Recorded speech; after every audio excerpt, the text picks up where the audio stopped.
J'allais rater mon vol et j'étais toujours en train de penser à filmer. À souffrir un peu, j'ai l'impression.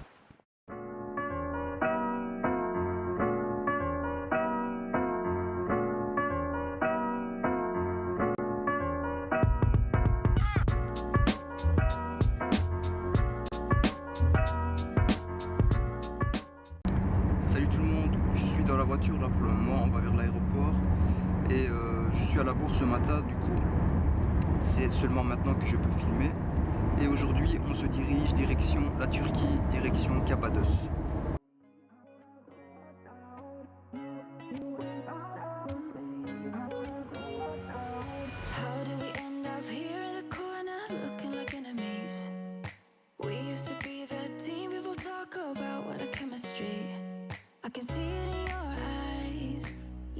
Donc les gars, ici à l'aéroport de BX, vous avez des distributeurs d'eau, vous pouvez prendre de l'eau pour 1 euro. L'argent, vous le jetez là-dedans. Et la bouteille, vous la prenez ici. Şurada da bir piyano var. Bakın yazdıkları yazıya bak.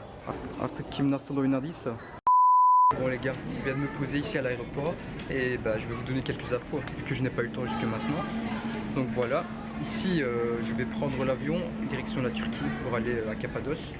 Mais d'abord, on va passer par Konya les gars. Donc Konya en fait c'est une ville que j'ai déjà mentionnée sur la chaîne. Et pour ceux qui ne le savent pas, Konya en fait c'est la ville où je suis originaire. Plus précisément c'est Karaman mais on va dire Konya c'est plus simple.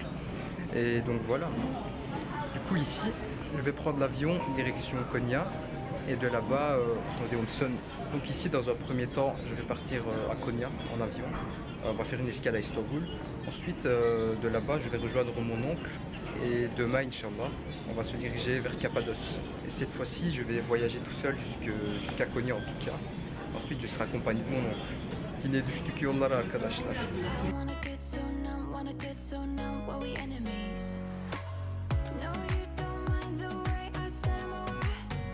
Şimdi uçak biraz rötar yaptı ve o yüzden biraz daha fazla beklemeliyiz. Şimdi yavaş yavaş artık zaman geliyor normalde. O zaman görüşmek üzere. Uçakta konuşur muyum bilmiyorum. Uçakta konuşamazsam o zaman İstanbul'da görüşmek üzere.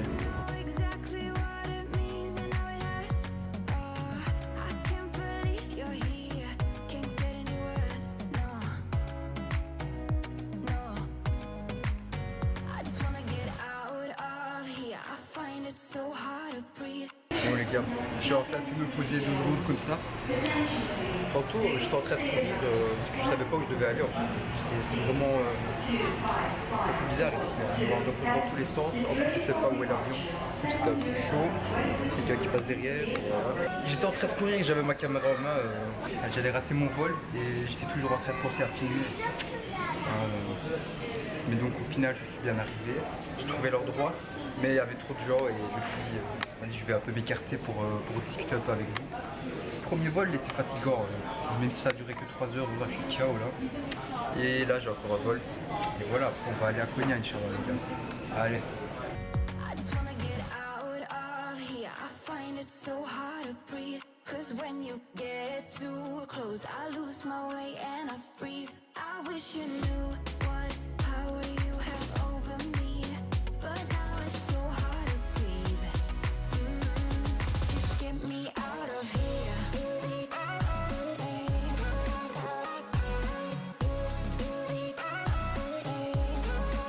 Me voilà arrivé à Konya les gars.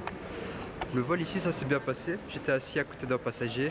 C'était en fait un agriculteur de Konya qui a une 50aine d'années. Il était parti à Istanbul pour suivre une formation, du coup il revenait de là-bas. En fait il était adorable parce que donc, visiblement c'est la première fois qu'il prenait l'avion. Du coup il était quand même assez stressé, ça me faisait un peu rire. Parce qu'en fait il m'expliquait toutes les étapes du vol. Alors il me disait regarde maintenant l'avion va aller sur la piste, regarde l'avion n'avance pas parce qu'il y a un autre avion qui va descendre, regarde ils font la file, je sais pas quoi. Et même quand on était près d'atterrir, dès qu'on entendait un bruit il me disait regarde ça ce sont les pneus de l'avion qui sortent ou qui rentrent etc. Il m'a dit au moins 10 fois donc voilà ça me faisait rire à un moment donné. Mais voilà c'était une belle rencontre en tout cas. Et maintenant les gars j'attends mon bagage, Inch'Allah une fois qu'on prend ça on va aller chez mon oncle.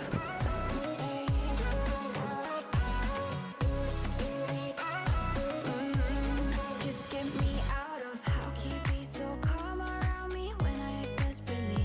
Petit update de la situation. Bon les gars, je suis bien arrivé à Konya. Voilà, j'ai atterri comme il fallait, à l'heure qu'il fallait, j'ai repris mes bagages, etc. J'ai rejoint mon oncle. Ensuite, on a été faire un pique-nique. Il nous a fait un barbecue. Franchement, il nous a mis bien à sa mère. J'ai bien mangé. C'était vraiment hyper délicieux aussi, ce qu'il nous a préparé. Franchement, je dis pas ça parce que c'est mon oncle, mais c'est vraiment le boss. Et du coup, bah là, on vient de rentrer chez lui. On va passer la nuit ici. Et demain matin, nous allons nous diriger vers notre destination, Inch'Allah. J'ai passé ma journée à voyager, donc là, je suis quand même assez claqué. Et je vais me reposer pour avoir assez d'énergie demain pour aller à notre destination. Et on se revoit demain matin. Salut tout le monde, comment ça va? Jour numéro 1 à Konya officiellement. Voilà, on vient de se réveiller. On s'est réveillé à 6h30, franchement les gars, je suis défoncé. Je suis défoncé sa grand-mère, c'est abusé les gars. Là, on a traîné un peu, on s'est préparé, on a pris notre douche, etc. Là, il est 7h43. Aujourd'hui, on va prendre la route et on va partir. On va passer par quelques endroits touristiques qui se trouvent entre Konya et Cappadocia. Donc ce sera plutôt à Aksaray pour ceux qui connaissent. Et sinon, on va découvrir ça tous ensemble. Konya, c'est quand même nice, hein. Avec des nouveaux bâtiments, etc. C'est vraiment un endroit qui est pas mal, Konya. Donc si jamais un jour vous passez par Konya, eh ben, vous saurez que c'est quand même un endroit assez nice.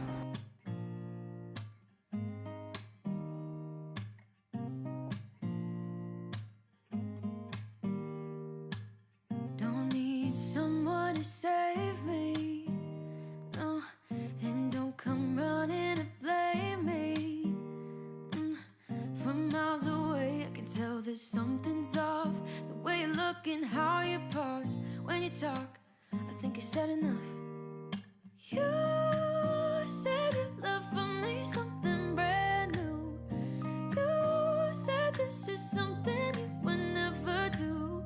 Here we are in your car, let me see who you are, who you really are, yeah. Don't need you here to say you're sorry, cause if you're... Bon les gars, premier stop, on est à Sultanhane. Et ici devant moi, il y a Kervansaray. On va rentrer dedans.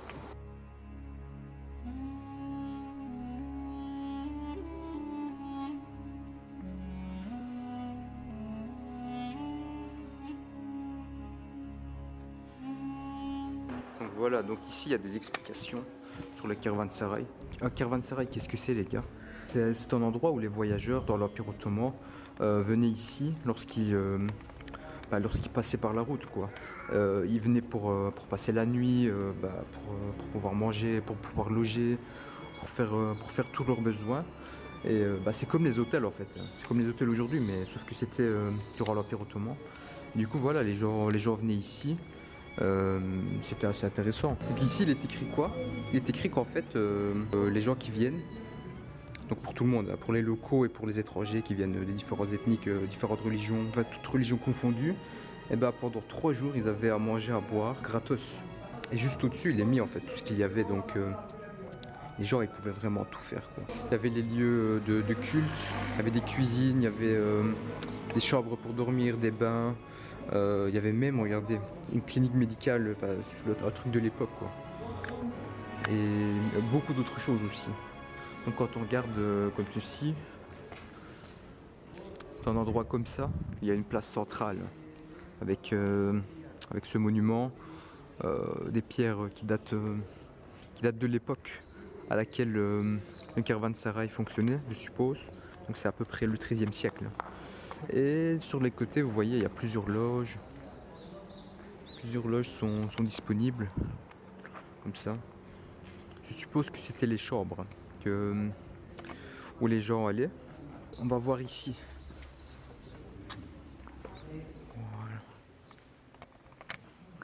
Voilà, ici il y a des pièces comme ceci pour entrer.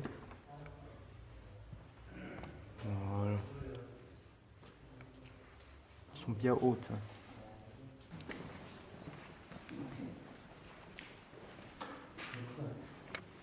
Voilà, même chose à côté. Pour rentrer comme ceci. Ce sont des pièces comme ça. Des petites pièces. Et ici franchement à l'intérieur il fait assez frais, donc je pense qu'il ne devait pas y avoir de problème à l'époque. Sinon, petite rectification, tantôt quand je parlais d'empire etc, je parlais pas nécessairement de l'empire ottoman en fait. Je parlais de l'empire seltchoukide, donc ici Konya, Aksarayt, etc. C'était l'endroit où il y avait l'empire seltchoukide. C'est un empire qui était là avant les Ottomans. Les Ottomans donc c'est à partir du 14e siècle. Et ici c'était déjà le 13e siècle.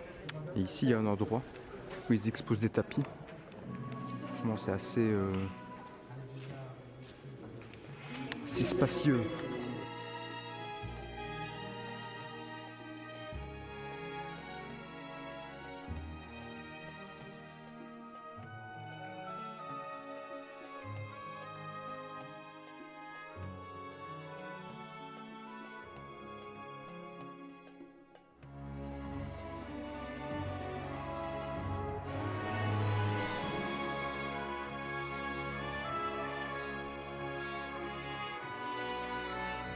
Et moi je suis vraiment content qu'un monument pareil ait été conservé jusqu'aujourd'hui. Ça fait vraiment plaisir de voir tout ça. On continue les gars. 'Cause if you're gonna leave me, then just do it. Don't take it slow, don't be gentle. No, I just gotta know. If you're gonna leave me, then just do it. Voilà les gars, ici on va faire une petite pause, thé plus simit et petit déjeuner quoi. Petit déjeuner à la turque. Le classique. Allez, bismillah.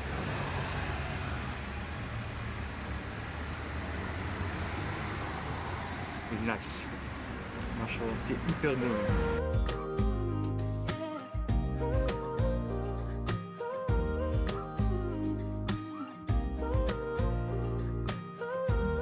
Şimdi Zedeli tamir yapılan bir yola denk geldik. Böyle sallana sallana gidiyoruz.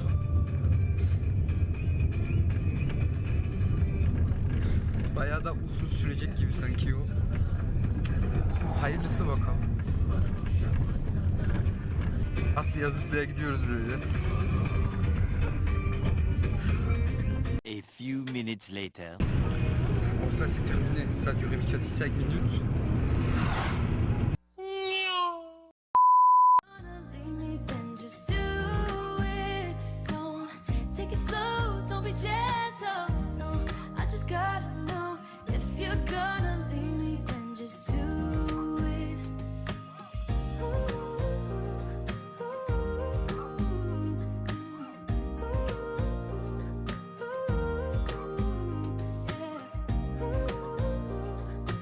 Les gars, nous voici.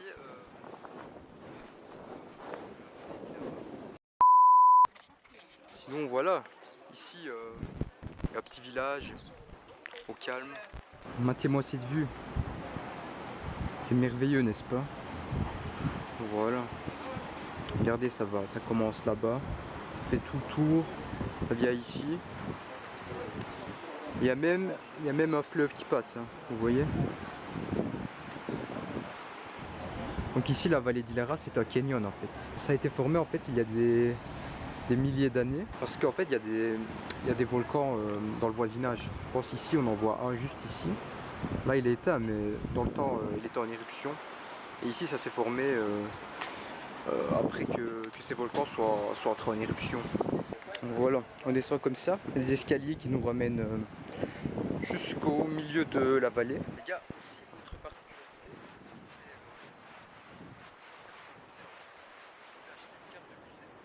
si vous avez la nationalité turque, vous payez 60 lire pour faire sortir une carte comme celle-ci.